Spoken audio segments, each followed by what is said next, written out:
Segmen ini kami akan bawakan kepada anda rangkuman berita dari luar negara semestinya di Jendela Global.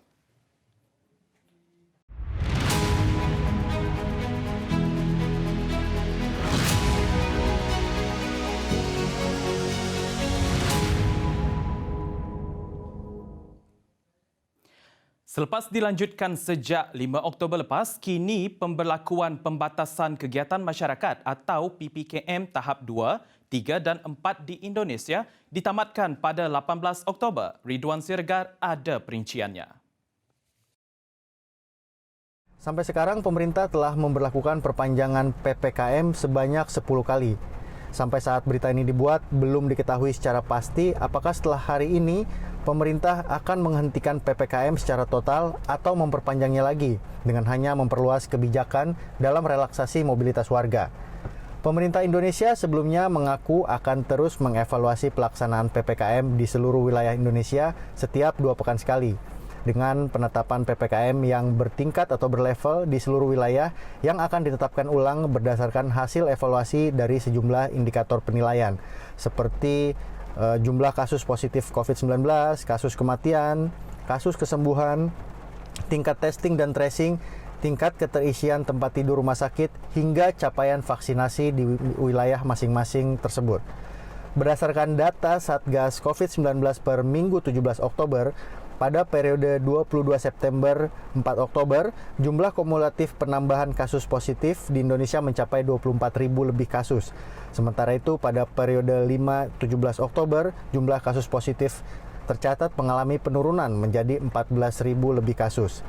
Tren penurunan serupa juga terjadi pada kasus kematian warga yang meninggal.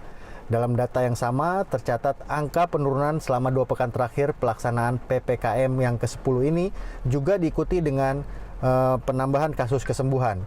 Meski demikian, untuk jumlah testing COVID-19 di masyarakat, Satgas mencatat angkanya cenderung masih stagnan dari pelaksanaan PPKM sebelumnya. Sementara jumlah positivity rate alias rasio kasus warga yang terpapar virus corona harian juga mengalami penurunan yang sejalan dengan capaian vaksinasi yang terus meningkat dari capaian 2 pekan sebelumnya yang mencapai 12 juta lebih orang dibandingkan data dengan 2 pekan sebelumnya, baik untuk dosis pertama dan juga kedua.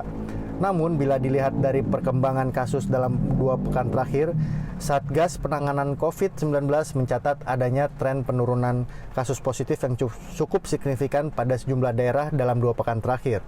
Meskipun jelang berakhirnya PPKM ini, Provinsi DKI Jakarta tercatat menjadi provinsi penyumbang kasus virus corona terbanyak berdasarkan data terakhir, yaitu 17 Oktober dengan 131 kasus. Selain DKI Jakarta, 3 provinsi lain yang menduduki yang menjadi daerah penyumbang kasus COVID-19 tertinggi pada hari ini yaitu adalah Jawa Tengah dengan 87 kasus, Jawa Barat 70 kasus, dan juga Jawa Timur 60 kasus. Ridwan Siregar, TVS, Jakarta. Kira-kira 1,040 calon bakal bertanding dalam pilihan raya umum yang dijadualkan pada 31 Oktober untuk merebut 465 kerusi di Dewan Perwakilan Jepun dengan kempen bermula pada Selasa. Hazuki Ijima ada perinciannya. Pemimpin parti politik utama memulakan sesi debat pada petang Isnin di Tokyo dan topik utama yang mungkin difokuskan pengundi adalah tindak balas COVID-19 seperti dasar untuk memberikan ekonomi domestik yang terjejas dulur akibat pandemik, rapor media tempatan. Perdana Menteri Fumio Kishida yang memenangi pemilihan Presiden Parti Demokratik Liberal (LDP) pada 29 September lepas dijangka akan merupakan bentuk kapitalisme baharu untuk merealisasikan kitaran positif pertumbuhan ekonomi dan pengkagihan semula kekayaan. Ketua Parti Perlembagaan Demokratik Jepun (CDPJ) Yukio Edano dijangka akan membina idea Kishida yang berusaha mengkaji semula kadar cukai keuntungan modal berkemungkinan untuk menaikkan kadar cukai. Natsuo Yamaguchi dari Komeito, Kazuo Shii Parti Komunis, Yuichiro Tamaki Parti Demokratik untuk Rakyat, dan Ichiro Matsui Parti Inovasi akan turut serta dalam debat itu. LDP dan sekutunya Kometo kini mempunyai 305 daripada 465 kerusi di Dewan Rakyat. Menurut tinjauan Kyodo News yang dilakukan pada hujung minggu, LDP menerima sokongan 29.6% responden, CDPJ 9.7% dan Kometo 4.7%, manakala 39.4% lagi responden masih belum pasti parti pilihan mereka.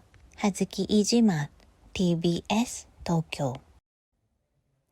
Sementara itu di Brunei, kajian mendapati kebanyakan rakyatnya bekerja lebih masa sepanjang tempoh pandemik ini. Berdasarkan kajian tersebut, 56% atau 1,574 responden mengatakan bekerja dalam norma baru iaitu bekerja dari rumah sedikit mencabar apabila terpaksa bekerja lebih masa dan beban tugasan bertambah. Ia termasuk pelajar, guru-guru, penjawat awam dan pekerja sektor swasta. Paula Malai Ali ada butirannya.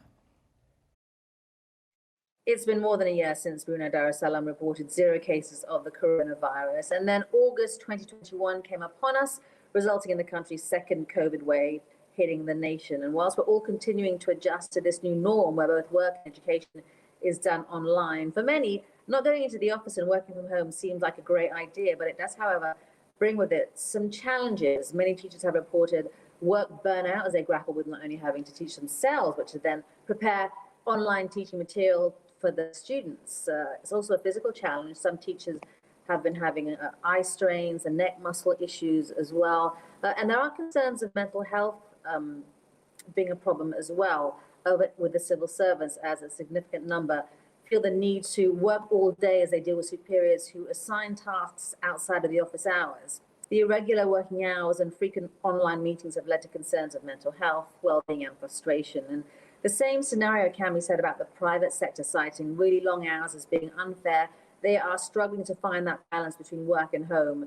And as we all learn to adjust, it's just the extraneous issues such as unstable internet connection causing another element of stress. On the flip side, however, it has not stopped people from having a little retail therapy. Online shopping has increased. We also had a big jump in WhatsApp, video calling and online streaming, all understandably being boosted, with 91% over on WhatsApp, Zoom's on 73% and Microsoft Teams on 70%.